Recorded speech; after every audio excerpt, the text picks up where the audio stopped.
الحمد للہ وحدہ والصلاة والسلام علی من لا نبی بعدہ اعوذ باللہ من الشیطان الرجیم بسم اللہ الرحمن الرحیم قل انما حرم ربی الفواحش ما ظہر منها وما بطن صدق اللہ العظیم۔ اس نے پوچھا بھی مگر میں نے کہا کچھ نہیں، اس نے پوچھا بھی مگر میں نے کہا کچھ نہیں، دل سے اترے ہوئے لوگوں سے شکایت کیسی۔ محترم دوستو، اس سے پہلے میں نے جو آیت شریفہ تلاوت کی ہے اس کا ترجمہ ہے، اے نبی آپ کہہ دیجئے کہ میرے رب نے فواحش یعنی بے حیائی کی باتوں کو حرام قرار دیا، جو ان میں سے ظاہر ہے اور جو باطن ہے، اور گناہ کو اور اسی طرح ناحق زیادتی کو حرام قرار دیا۔ یہ آیت شریفہ سورہ اعراف کی آیت نمبر 33 ہے۔ اس میں ایک لفظ آیا فواحش، تفسیر خازن جلد نمبر 2 صفحہ نمبر 89 پر اس آیت کی تفسیر میں فواحش کی تعریف کی کہ فواحش ہر وہ قول یا فعل یعنی ہر وہ بات یا کام جس کو عقل سلیم برا سمجھے وہ فاحشہ ہے، جیسے جھوٹ بولنا، چغلی کرنا، تہمت لگانا، طعن و تشنیع، بدکاری وغیرہ۔ لیکن آج میری گفتگو ایک خاص برائی یعنی جھوٹ کے بارے میں ہے۔ جھوٹ کی تعریف علامہ امام نووی رحمۃ اللہ علیہ نے اپنی کتاب الاذکار میں اہل سنت والجماعت کے مذہب کے مطابق یہ کی هو الاخبار عن الشيء بخلاف ما هو سواء تعمدت ذلك او جهلته لكن لا يأثم في الجهل وانما يأثم في العمد، کہ حقیقت کے خلاف خبر دینے کا نام جھوٹ ہے، چاہے آپ نے جان کر ایسا کیا یا بھول کر۔ اگر جان بوجھ کر کے حقیقت کے خلاف خبر دی تو ایسے کرنے میں آپ گناہ گار ہوں گے، اور اگر بھول کر کے ایسا کیا تو اس میں گناہ گار نہیں ہوں گے۔ آگے علامہ امام نووی رحمۃ اللہ علیہ نے لکھا ہے کہ جب عام لوگوں سے جھوٹ بولنا حرام ہے تو نبی پاک صلی اللہ علیہ وسلم کی نسبت جھوٹ بولنا تو اور زیادہ سخت ہوگا، کیونکہ نبی پاک صلی اللہ علیہ وسلم کی طرف جھوٹ بولنا، کسی جھوٹ بات کو منسوب کرنا، یہ بری باتوں میں سب سے زیادہ بری بات ہے، گناہوں کی باتوں میں سب سے بڑا گناہ ہے۔ قاضی عیاض مالکی رحمۃ اللہ علیہ نے بھی اسی طرح کی بات کہی ہے۔ مزید تفصیل فتح الباری جلد نمبر 1 صفحہ نمبر 244 پر دیکھی جا سکتی ہے۔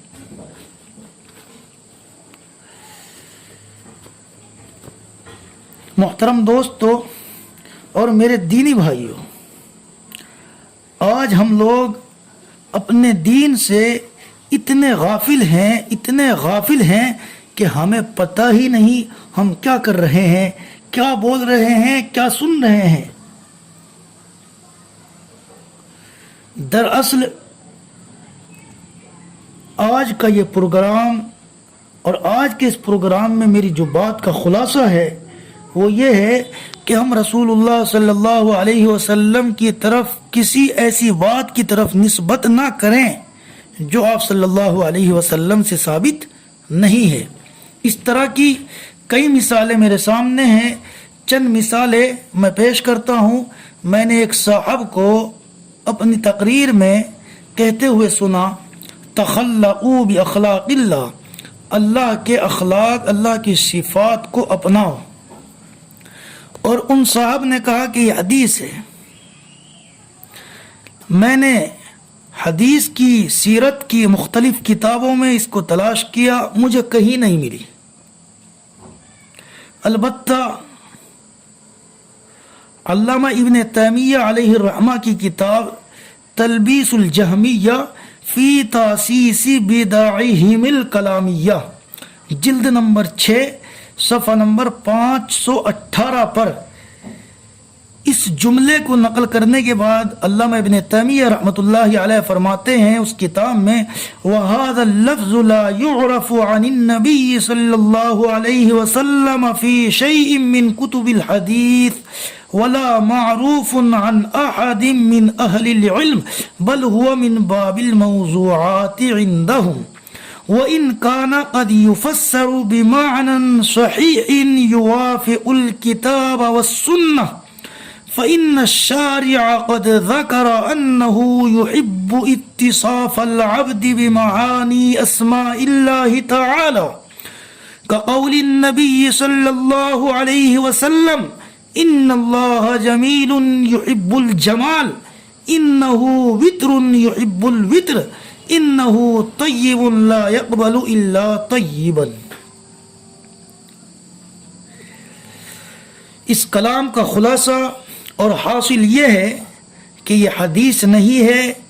بلکہ یہ موضوع روایت ہے، اپنی طرف سے گھڑی ہوئی بات ہے۔ البتہ اس کے ساتھ ساتھ یہ کہا جا سکتا ہے کہ اس کے معانی ایسے ہیں جو شریعت کے مطابق ہیں، شریعت کے دوسرے الفاظ کے ہم معنی ہیں اس کے الفاظ، تو گویا کہ ان الفاظ کو یعنی تخلقوا باخلاق اللہ کو نبی پاک صلی اللہ علیہ وسلم کی طرف منسوب کرنا درست نہیں ہے، جائز نہیں ہے، بیان کرنے میں حرج نہیں ہے چونکہ شریعت کے مطابق ہے الفاظ۔ البتہ حدیث رسول کہنا یہ گناہ ہے۔ اسی طرح ایک اور عالم کی زبانی میں نے یہ روایت سنی، یا ابن آدم انا لک محب فبحقی علیک کن لی محبا۔ اس کو بھی میں نے حدیث کی مختلف کتابوں میں تلاش کیا لیکن مجھے کہیں نہیں ملی۔ البتہ امام غزالی رحمۃ اللہ علیہ کی احیاء علوم الدین مع الاتحاف میں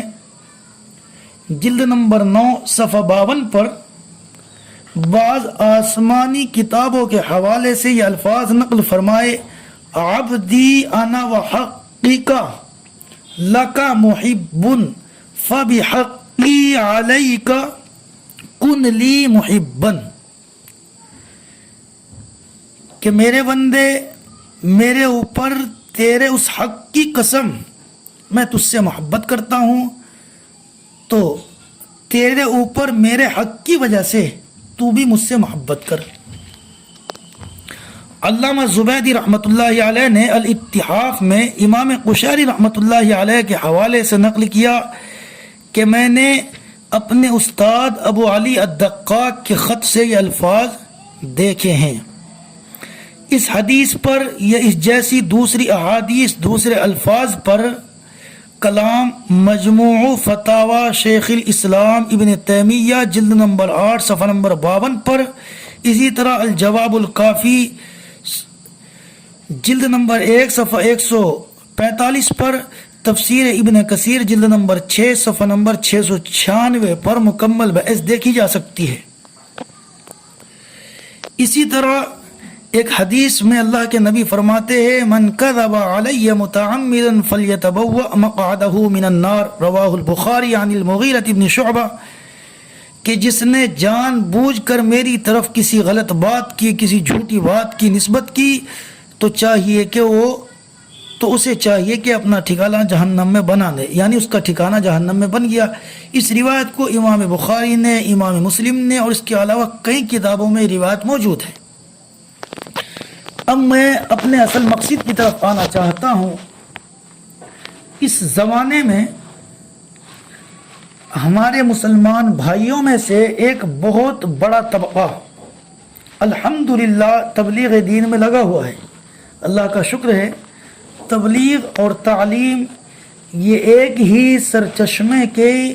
دو الگ الگ شاخیں ہیں، ایک ہی درخت کی دو الگ الگ شاخیں ہیں، ایک ہی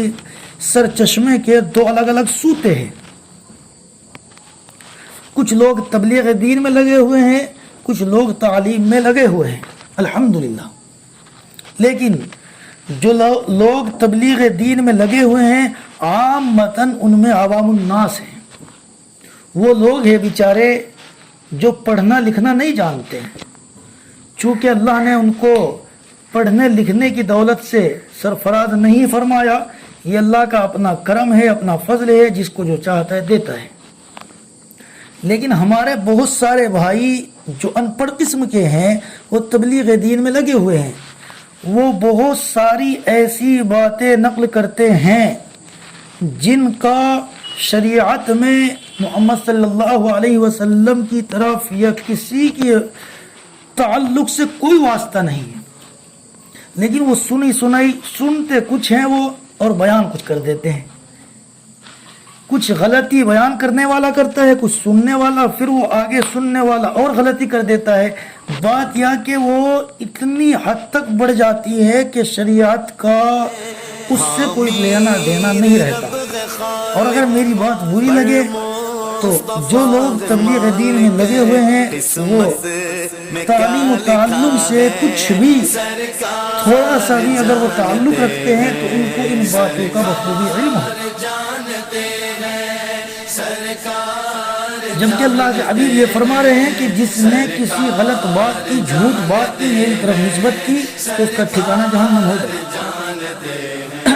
اس لیے میری اپنی ان تبلیغی بھائیوں سے ایک رائے ہے کہ وہ اپنا تعلق اچھے اور معتبر علماء اعظام سے رکھے، ان علماء سے رکھے جو دینی علوم پر کلی طور پر دسترس رکھتے ہوں، خوب ان کا گہرا مطالعہ ہو اور اپنی باتیں ان علماء کے سامنے بیان کریں، ان علماء سے جا کر کے خوب اچھی طرح سے اپنی باتیں وضاحت سے بیان کریں۔ اور علماء کو بھی چاہیے کہ وہ بھی ان کو وقت دیں۔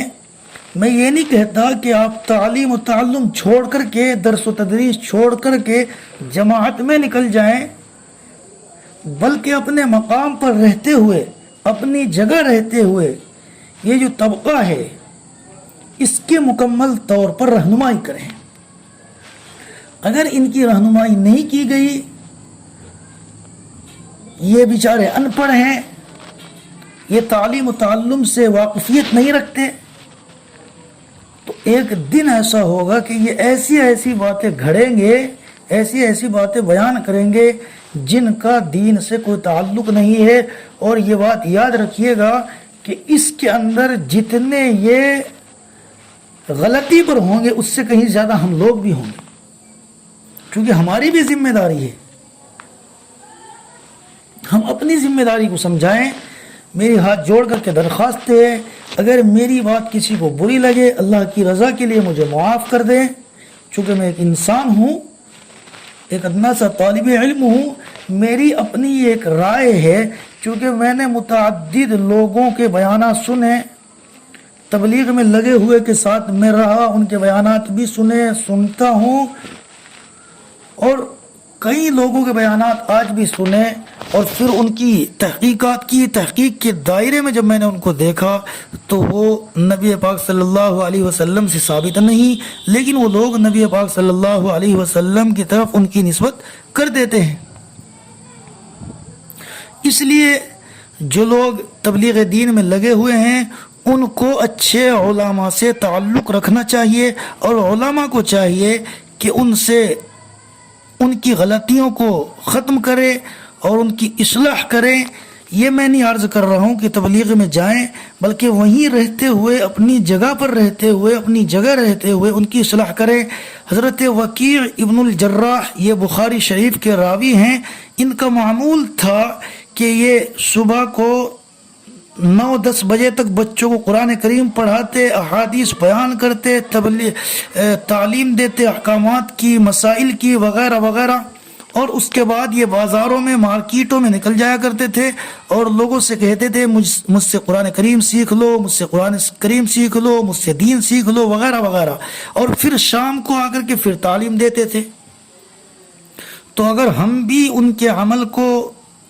دوبارہ سے زندہ کریں کہ ہم لوگوں سے کہیں کہ بھائی ہم عالم صاحب ہیں، آپ اپنی باتیں ہم سے سیکھ لیں، اور لوگوں کو بھی چاہیے کہ وہ اچھے علماء کے کانٹیکٹ میں رہیں۔ حضرت حسن بصری نے فرمایا انظروا عمن تاخذون دینکم ان ھذا العلم دین، یہ مسلم کے مقدمے میں ہے، ان ھذا العلم دین انظروا عمن تاخذون دینکم، کہ یہ علم یہ تمہارا دین ہے، تم دیکھ لو کس سے اپنے دین کو لے رہے ہو۔ علماء سے عوام کا جتنا بھی ربط ہوگا، جتنا بھی تعلق ہوگا، اتنا ہی انشاءاللہ العزیز عوام کا فائدہ ہوگا۔ عوام کو چاہیے، تبلیغی دین میں لگے ہوئے ساتھیوں کو چاہیے کہ وہ اپنے علاقے کے، اپنے گاؤں کے، اپنی بستی کے، اپنے محلے کے علماء سے پورے کانٹیکٹ میں رہیں اور ان کی باتوں پر اعتماد کرے اور ان سے سن کر کے ہی باتوں کو آگے شیئر کرے، بغیر سنے، بغیر تحقیق کیے آگے بیان نہ کریں۔ ورنہ اگر دنیا میں ہم نے کچھ لوگوں کو اپنا پیروکار بنا بھی لیا، کچھ لوگوں کو اپنی طرف متوجہ کر بھی لیا، آخرت میں اس کا بڑا نقصان ہوگا۔ ہم کوئی کام کرنا چاہتے ہیں اپنے فائدے کے لیے اور ہو اس میں ہمارا نقصان، تو بتائیے ہم خسارے میں ہیں یا فائدے میں؟ اللہ تبارک و تعالی مجھے